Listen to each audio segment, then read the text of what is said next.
Hello and welcome to Pivot Text Values with Power Query. My name's Jeff. I'm glad you're here. Let's just jump right in. We've exported some data from somewhere and it comes to us in this format, okay? And what we want to do is we want to get it into this format. Now, a couple of observations here. First of all, we're going to notice that there are a variable number of fields per employee. In other words, not all employees have all fields. So our solution needs to address that. As an example, when we look at employee 10120, we notice that there is no city or middle values. So if we come back over here and look, here's this employee record, and sure enough, there are no city or middle values. So some employees might have all values, some might not, and so our solution needs to address that. The other thing that's important to notice about our data is that there is an ID that is unique for each record. And so that becomes this value here, okay? So let's go ahead and see how we're going to do this transformation in Power Query. Now, the first thing we need to do is get our data into Power Query. We do that by selecting any value in the table, going to Data, and from Table Range. And this opens up the Power Query editor.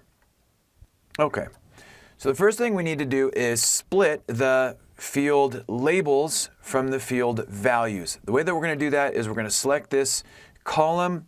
We're going to go to split column by delimiter, and Power Query is going to guess that it's a colon. In this case, that's correct. If it was different, I could pick something. In this case, it's fine, so I'm just going to click OK.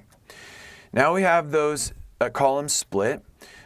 We don't have to rename these, but I just think it's a little cleaner too. So I'm going to call this label, and I'm going to call this value. Okay.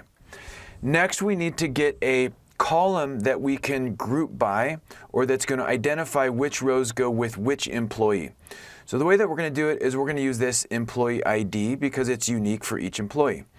So what I'm going to do is I'm going to go to Add Column, Conditional Column, and here I'm basically going to set up a rule. I'm going to call this new column ID, and I'm basically going to say if the label value, okay, so if this value is equal to EEID, and Power Query is case sensitive, if that is true, then the value in the new ID column should be equal to the value that's in the value column.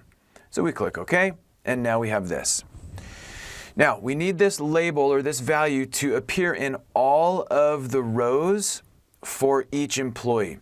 So the way that I fill this stuff down is I select the ID column, and then I go to Transform, and then Fill, and then Down. Okay, so that's looking good so far. Now the final step is to do the pivot. So I select my label column. That represents the column that will be used to create the column headers, okay? So I select that, and then I go to Pivot Column. And now in the Pivot Column dialog, I want to confirm that it's going to use the names in the column label, okay, to create the new columns, in other words, to create the new headers. Okay, so we'll have one new column for each value it finds in this label column. And then for the values column within each of those new columns, we want to use the value in the value column. So it's going to put these values in those new columns. And then I need to expand Advanced, and I need to select Don't Aggregate. And then I click OK, and now we got it. If we wanted to, we could delete this new temporary column that we created, ID, so I'm just going to hit Delete on my keyboard. And now I basically have it transformed the way that I want. So we can just go ahead and send this back to Excel, close and load to. Now I'm going to send it into a table, existing worksheet, and I'm just going to click here and go. And let's double check, and we got it. Okay, cool. All right. Hey, hopefully this helped. Have a great day. This video is a production of Excel University.